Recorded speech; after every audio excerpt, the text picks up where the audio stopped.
کیا آپ دیکھ کر کیا آپ کبھی شیعہ رہے ہیں؟ کیا آپ کے بزرگوں میں کوئی شیعہ رہا ہے؟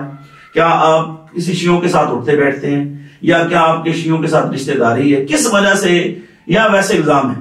اس کی تھوڑا وضاحت کریں آپ. مفتی صاحب میرا بچپن آپ کے سامنے گزرا. بالکل. ناظرین میں بتانا چاہوں گا کہ قبلہ شاہ صاحب ہمارے بہت پرانے کرم فرمائے ہیں. میں ان کو بھی، ان کے والد محترم کو بھی الحمدللہ، وہ ہمارے بہت نامور عالم دین تھے، سید بادشاہ تھے، اللہ ان کو ان کے درجات بلند فرمائے.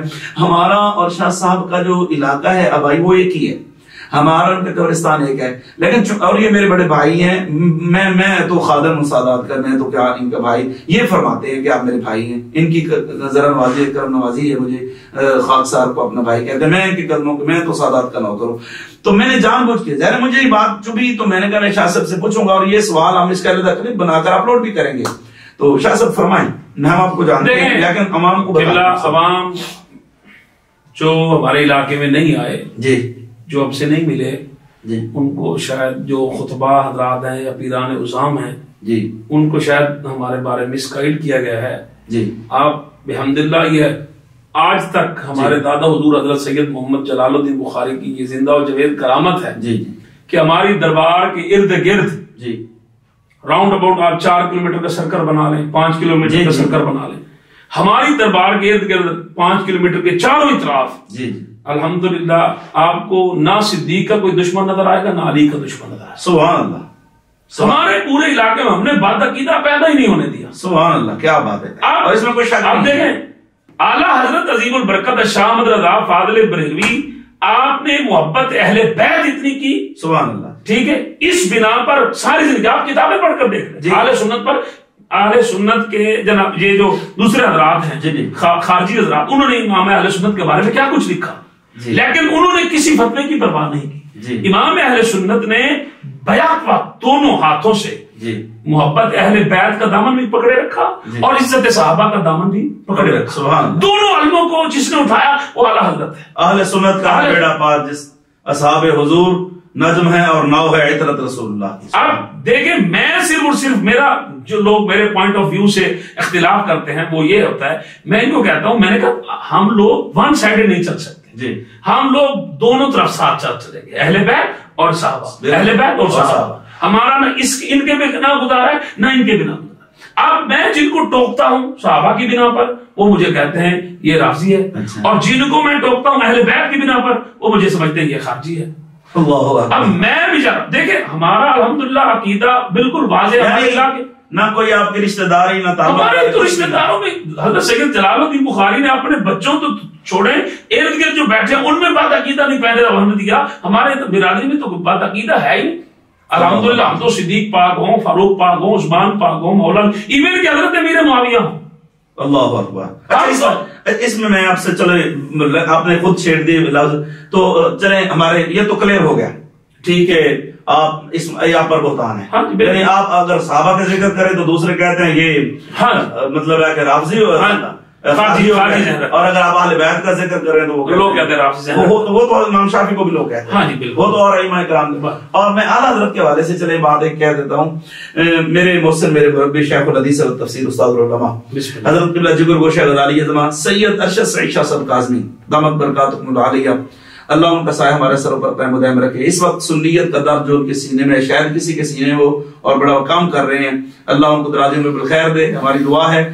انہوں نے فرمایا، مولانا بات سیدھی سی ہے، متاخرین علماء میں اعلیٰ حضرت عظیم البرکت مجدد دین و ملت امام اہل سنت الشاہ امام محمد رضا خان فاضل بریلوی رضی اللہ تعالیٰ عنہ سے بڑھ کر ہمیں کوئی محب اہل بیت نہیں ملا. بالکل میں اس بات کو مانتے ہیں. ہم یہ کہتے ہیں میں تو امام شافعی کی سنت پر عمل پیرا ہوں، امام اہل سنت کے عمل پیرا ہوں، لیکن الحمدللہ قبلہ مفتی صاحب میں نے کبھی بھی الحمدللہ محرم کے ایام ہو یا چاہے کوئی بھی ایام ہو، ہمارا تو کبھی کوئی خطاب، کوئی تقریر، میں نے جمعہ میں پڑھاتا ہوں، جو مجھے لوگ کہتے ہیں نا بھئی یہ بندہ رافضی ہے، میرے پاس آپ جمعہ اگر پڑھ لیں، میں جمعے میں کبھی بھی میں نے امام اہل سنت کے اس خطبہ سے ہٹ کر کوئی خطبہ دیا جس میں افضل البشر بعد الانبیاء بالتحقیق ابو بکر صدیق رضی اللہ تعالیٰ عنہ وعلی الناطق بالصدق والصواب امیر بن عمر بن الخطاب رضی اللہ عنہ وعلی کامل الحیاء والایمان امیر بن عثمان بن عفان رضی اللہ تعالیٰ عنہ وعلی اسد اللہ الغالب امیر بن علی بن ابی طالب، یہ ہمارا عقیدہ ہے.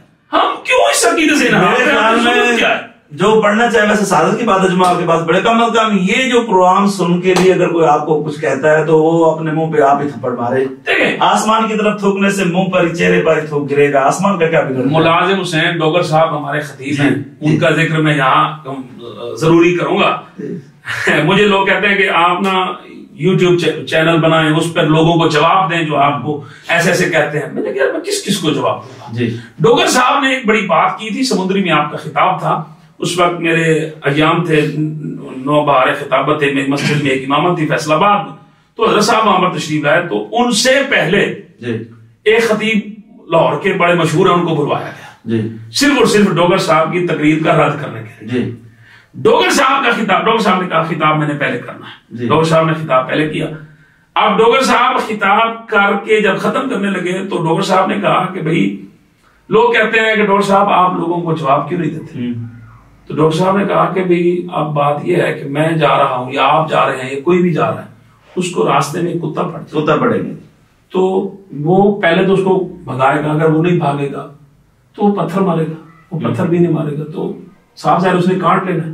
کاٹے گا تو بندے نے اس کو کاٹنا ہے, اس کا نہیں, بندہ اس کو کاٹے گا تو ان دونوں میں کوئی فرق نہیں کرتا. وہ مجھے کاٹ رہے تو کاٹے تو وہ ہے, اور میرا بندے کا کام کتے کو کاٹنا نہیں ہوتا, بندے کا کام صبر کرنا ہوتا ہے. تو میرا کام ہے صبر کرنا. جو اللہ تعالیٰ ان کے درجات بلند فرمائے, اللہ ان کو ہدایت دے. میری وجہ سے وہ بلا وجہ ہی حسد کا شکار, جو اللہ تعالیٰ نے مجھے مقام دینا ہے وہ اللہ نے دینا ہے, وہ رسول اللہ کی غلام. اب دیکھیں بابا جی خادم حسین رضوی, میں ان کا ذکر ضرور کروں گا.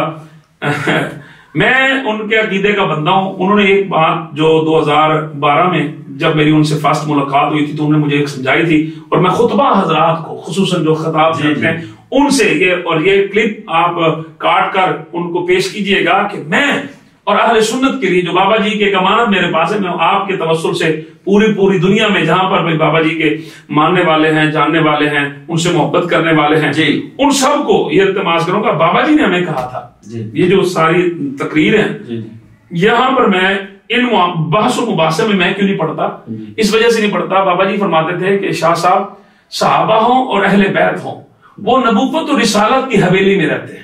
اللہ اکبر.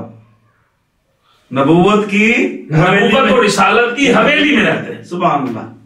ایک مکان ہے, جیسے رسول اللہ صلی اللہ علیہ وسلم فرمایا کہ اللہ پاک نے نبوت کا ایک مقام بنایا, اس کے آخری میں ہوں.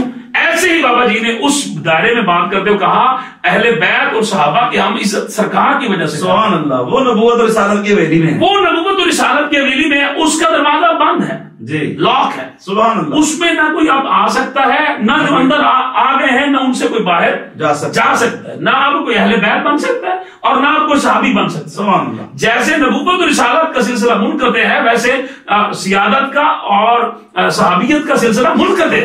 اب کوئی نیا صحابی نہیں بن سکتا. اب ہم جو ہیں وہ ہم سب ان کے غلام ہیں, ان کے خادم ہیں, اور نوکر جو ہوتے ہیں وہ اندر تانگ جھانک نہیں کرتے, وہ دروازے پر کھڑے ہو کر آنے والوں کا, دشمنوں کا جناب والا ان کا مقابلہ کر, ان کے سامنے سینے سے بھائی ہم کھڑے, اندر ہمارے سردار ہیں.